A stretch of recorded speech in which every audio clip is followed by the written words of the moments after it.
Vamos lá, pessoal, vamos voltar. Vamos finalizar o nosso estudo aqui sobre recursos, né? Lembrando do seguinte, eu vou refazer essa aula, tá? De tudo, desde o início, desde os princípios até o último recurso, e vou colocar no canal Dialogando com o CPC. Aqui é só uma interação, só uma troca, então não precisem sair correndo para compartilhar ou algo do tipo. Depois vocês podem, com o tempo eu vou lançar lá, vai estar com o slide, todo o material, e quem puder me encaminhar um e-mail para que eu possa mandar o material disponível em PDF, também é interessante.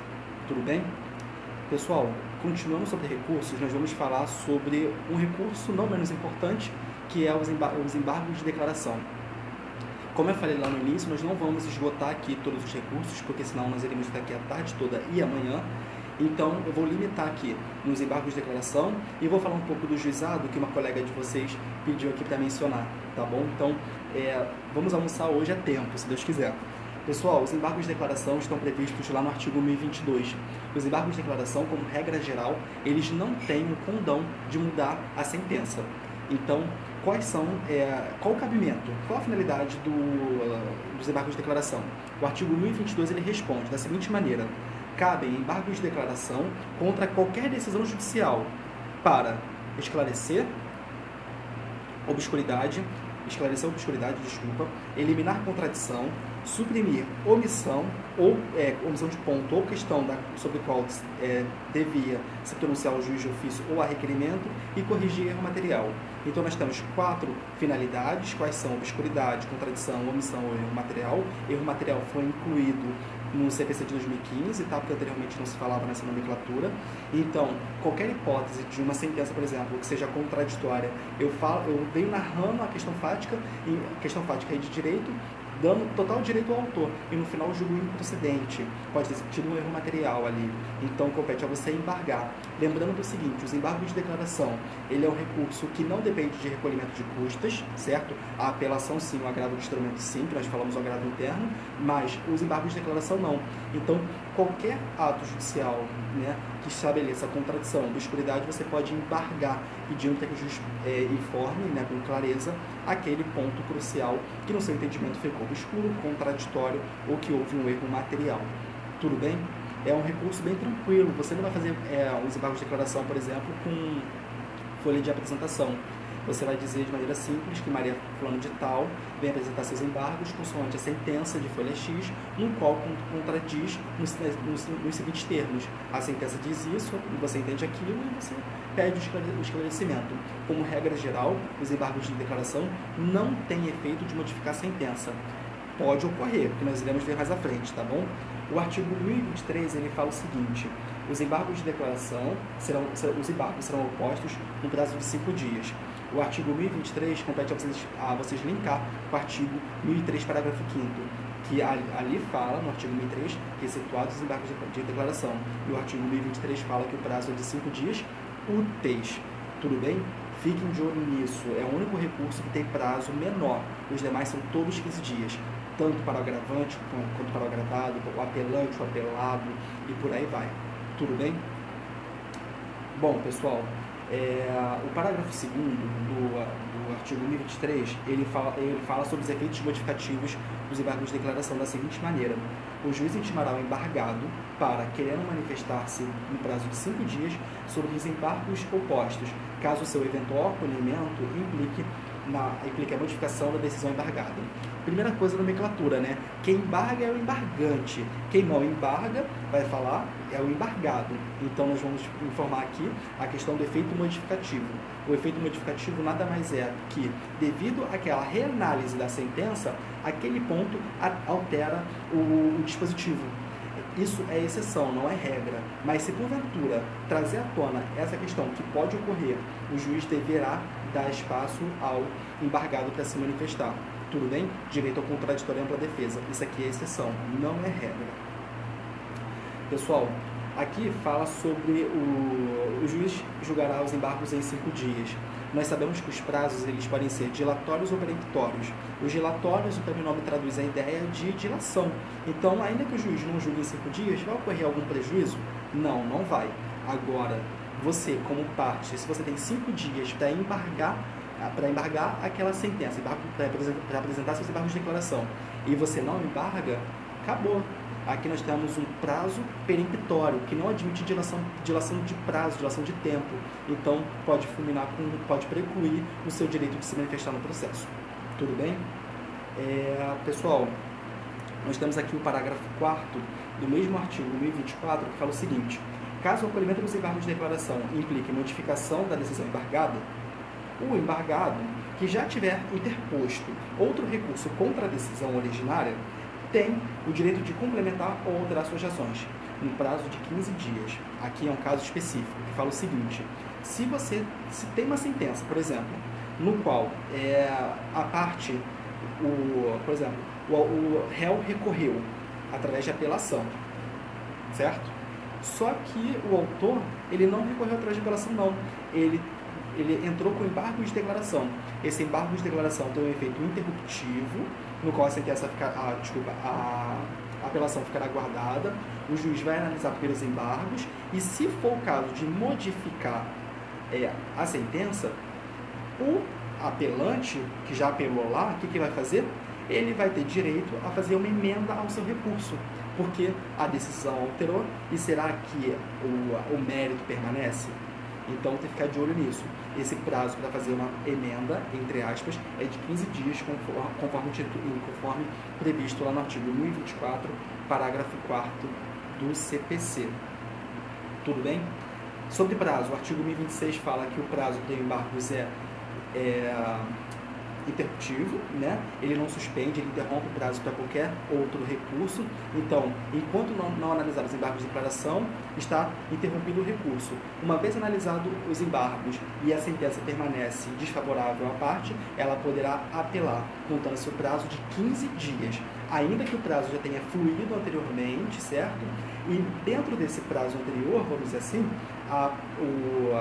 uma das partes embargou. Então, esse embargo ele vai interromper eventual prazo anterior, certo? E a partir desse julgamento aqui, começa a contar o prazo de 15 dias para recorrer. Se for uma decisão interruptória, 15 dias, e se for uma apelação, se for uma sentença, melhor dizendo, desculpa, uma sentença, 15 dias, tá bom? Você não subtrai o período que já passou antes da interposição dos embargos de declaração, perfeito? Pessoal, só para a gente finalizar aqui a questão dos embargos de declaração, o parágrafo 3º do artigo 1026 fala sobre os embargos protelatórios. Embargos protelatórios nada mais são do que embargos utilizados para postergar o processo, para evitar o trânsito em julgado, para evitar uma futura execução. Então, nesse caso, o juiz analisando que foi realizados embargos protelatórios, nesse caso, o juiz pode arbitrar uma multa combinatória à parte embargante, certo? Aqui verifica se de fato a litigância é de má-fé, perfeito? Então, a interposição de eventual outro recurso, quando se tratar de embargos protelatórios, fica condicionado ao pagamento dessa multa, tudo bem? Aqui eu não estou falando do princípio da inafastabilidade da jurisdição, eu estou falando da conduta da pessoa que, ao invés de cooperar, né, hoje o processo ele traz a ideia de cooperação, ele pega e ele utiliza artifícios para evitar futuros danos ao seu patrimônio, que aí já vamos entrar posteriormente na fase de execução. Lembrando do seguinte, os embargos de declaração, eles serão analisados pelo juízo que prolatou a sentença, tá? Você não recorre ao juízo de segundo grau, não, ao juízo ACO.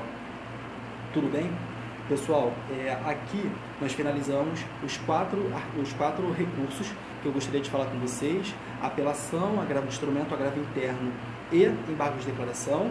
Eu só vou comentar rapidamente, antes de finalizar essa dinâmica que nós tivemos aqui, sobre o JEC, né? O Juizado Especial Civil, ele traz à tona uma questão de celeridade processual, de economia processual, de simplicidade. Esses são os princípios. Lá no juizado, nem todos os recursos cabíveis aqui cabem lá, porque nós estamos falando de uma lei especial.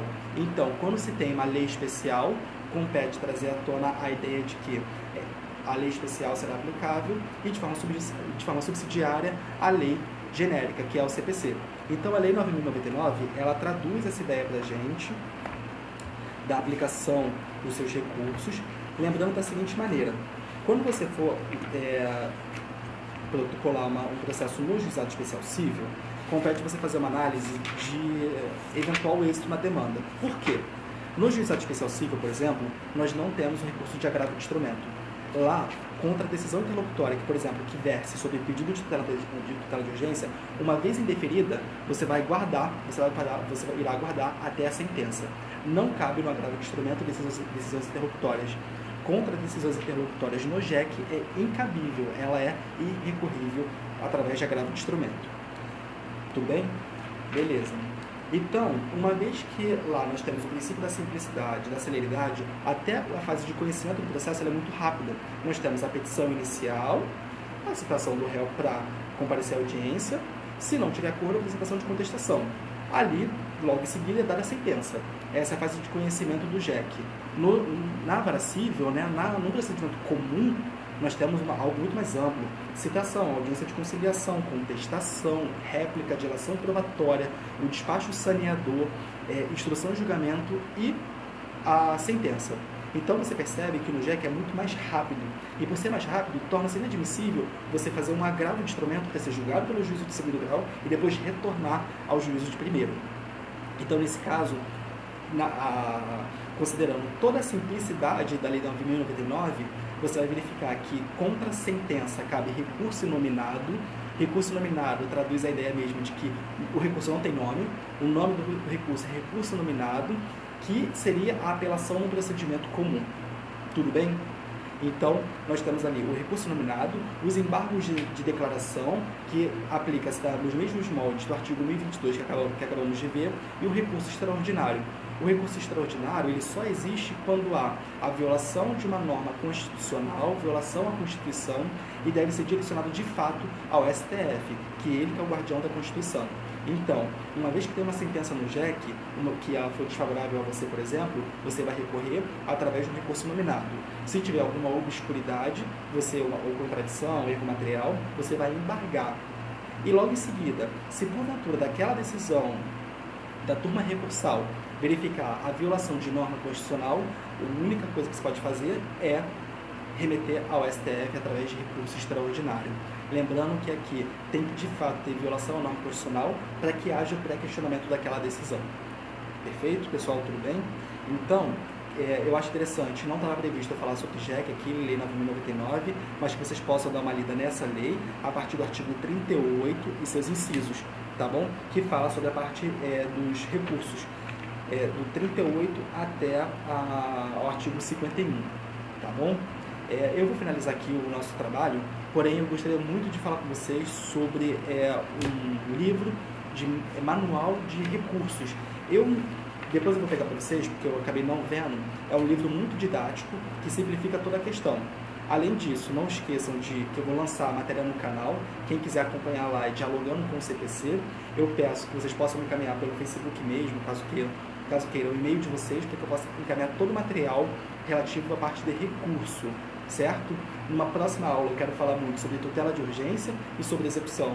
E no final de toda essa questão processual, fazer um caminho tanto na fase de conhecimento, tudo junto, recurso e execução até o recebimento da grana, né? a materialização do direito material. Tá bom? Muito obrigado, fico feliz. Vamos agora almoçar, 11h48. Tchau, pessoal. Obrigado.